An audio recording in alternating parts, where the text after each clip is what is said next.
Assalamualaikum warahmatullahi wabarakatuh. Kami dari kelompok 9 bermaksud untuk mempresentasikan hasil dari tugas besar mata kuliah jaringan komunikasi data. Di sini terdapat 3 anggota kelompok. Nama saya Freni Dimas Pantoja dengan NIM 1101184277. Nama saya Raihan Nugraha dengan NIM 11011894. Nama saya Ayuda Bayu Laksa dengan NIM 1101184154. Oke, di sini saya akan menjelaskan mengenai VLSM. Nah, sebenarnya VLSM itu apa sih? VLSM itu singkatan dari Variable Length Subnet Mask atau jenis perhitungan subnetting di mana panjang subnet mask yang kita berikan akan disesuaikan dengan banyaknya jumlah host di setiap subnet tersebut. Lalu berikut merupakan subnetting yang kami peroleh dari hasil percobaan kami yang terdapat di bawah, yang merupakan hasil dari percobaan kami. Di sini divisi accounting jumlah hostnya ada 64, prefixnya 25 dengan IP network address, IP subnet mask, dan juga IP address sebagai berikut. Lalu public relation-nya jumlah hostnya ada 30, marketingnya ada 20, lalu technical-nya ada 7, R1 dan R-core-nya ada 2, R2 dan R-core-nya ada 2, lalu R-core dan web server-nya ada 2 dengan prefix, IP network, IP subnet mask, IP address usable range, dan IP broadcast sebagai berikut. Di sini kami mendapatkan set soal yang ketiga. Oke, berikutnya akan dijelaskan oleh teman saya. Topologi jaringan adalah hal yang menjelaskan hubungan geometris antara unsur-unsur dasar penyusun jaringan, yaitu node, link, dan station. Pemilihan topologi jaringan didasarkan pada skala jaringan, biaya, tujuan, dan penggunaan. Topologi-topologi ini sering kita temui di kehidupan sehari-hari, tetapi kita tidak menyadarinya. Topologi pertama yang digunakan adalah topologi bus. Semua topologi memiliki kelebihan dan kekurangan tersendiri. Oke, berikutnya. Topologi tree. Topologi tree adalah gabungan dari topologi star dengan topologi bus. Untuk kedua gabungan tersebut berada pada satu jaringan yang mana kedua menjadi kumpulan dari topologi star yang telah dihubungkan pada topologi bus, sehingga untuk setiap klien akan dikelompokkan pada sebuah kelompok untuk dijadikan sebagai pusat komunikasi. Hal ini seperti struktur pada jaringan topologi star.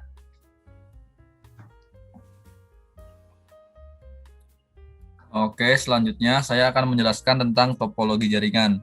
Nah, sesuai dengan soal tugas besar yang telah diberikan, kita di sini diberikan soal yaitu sebuah perusahaan terdiri dari 4 buah divisi, di mana semua divisi ini tersebar ke 2 gedung yang berbeda, di mana kebutuhan user dari setiap divisi adalah sebagai berikut.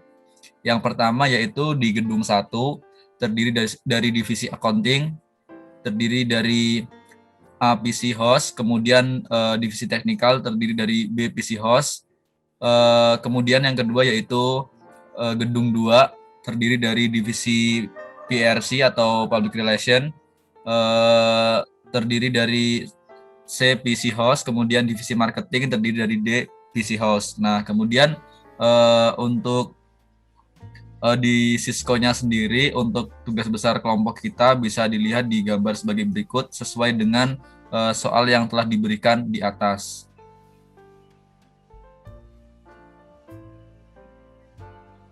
Nah, kemudian yaitu routing table. Routing table atau table routing adalah tabel yang berisi informasi keberadaan network, baik network yang berhubungan langsung maupun network yang tidak berhubungan langsung. Tabel ini juga berisi informasi bagaimana cara router tersebut mencapai suatu network. Tabel routing ini sangat penting karena digunakan router sebagai pedoman untuk mengirim setiap paket data yang diterimanya. Kemudian informasi dalam tabel routing berupa baris-baris network address yang disebut entry route. Nah, entry routing table sendiri terdiri dari directly connected network, kemudian static route, kemudian dynamic route, dan default routes. Berikutnya akan ditampilkan hasil dari simulasi yang telah kami lakukan. Oke. Baik, selanjutnya untuk demonya, yang pertama kita akan mengetes connectivity ping ke masing-masing gateway, ping antara gedung dan ping antara server.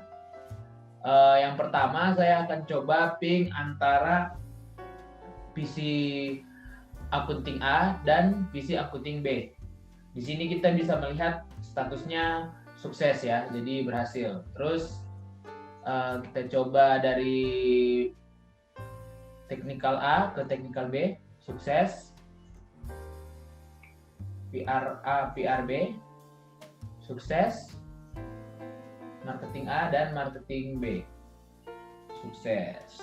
Setelah itu kita akan mencoba ping antara divisi. Ya, jadi kita akan coba di gedung yang sama ya.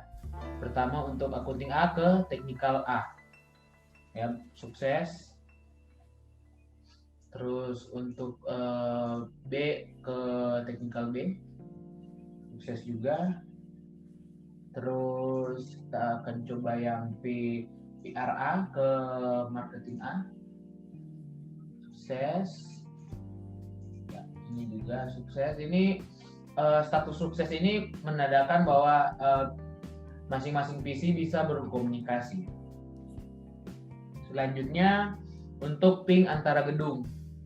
Jadi kita akan mencoba memping dari PC akunting A ke PC PRA. Di sini statusnya sukses. Berarti PC akunting A dengan PC PRA bisa berkomunikasi. Terus untuk yang technical A dengan yang marketing A sama juga sukses. Dari PRA ke akunting B sukses. Ini dari marketing B ke technical B, ya, sukses juga. Setelah itu kita akan mengetes ping dari server dan server. Untuk yang ini dari server kita coba ping ke PC technical A, sukses. Dari ini coba ke PRB, sukses juga. Coba setelah itu kita coba ke PC marketing B, sukses. Jadi dari ini bisa berkomunikasi.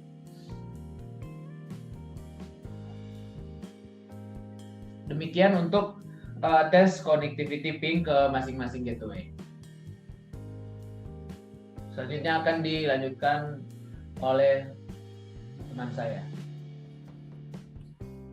Jadi di sini saya akan menjelaskan mengenai MAC address table yang ada di switch.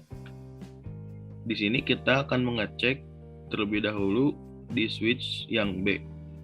Di yang sebelah paling kiri kita klik. Di sini sudah terdaftar ada 3 MAC address.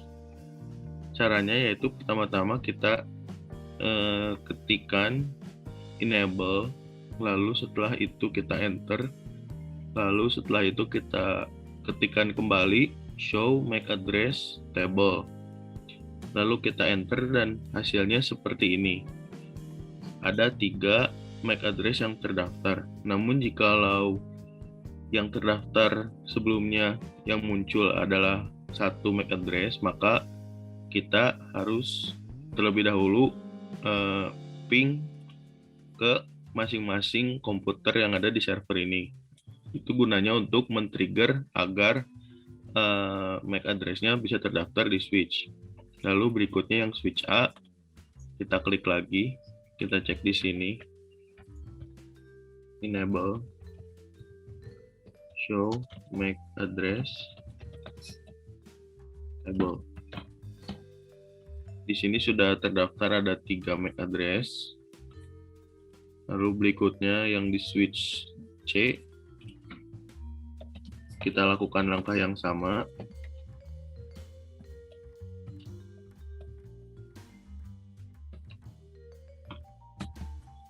Lalu di sini juga sudah terdapat 3 MAC address yang terdaftar. Lalu yang terakhir adalah switch D. Kita lakukan hal yang sama, yaitu menulis enable, lalu show MAC address table, lalu kita enter, dan hasilnya juga sama, terdapat 3 MAC address yang terdaftar. Sekian mungkin penjelasan dari saya. Selanjutnya akan dilanjutkan oleh teman saya. Terima kasih.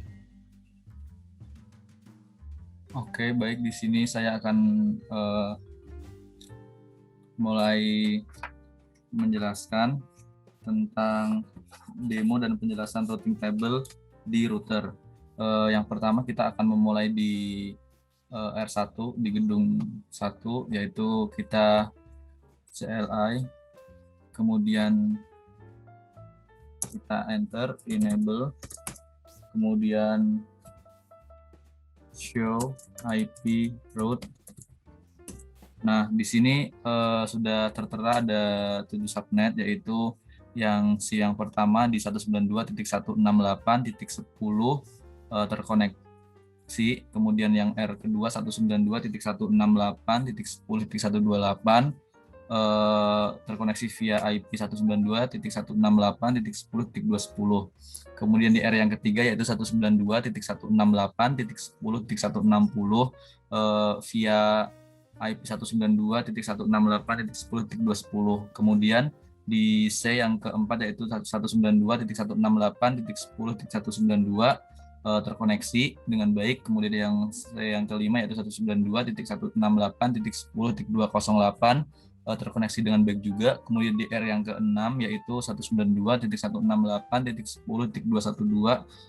terkoneksi via IP 192.168.10.210. Kemudian di R yang ketiga yaitu 192.168.10.216 terkoneksi via IP 192.168.10.210.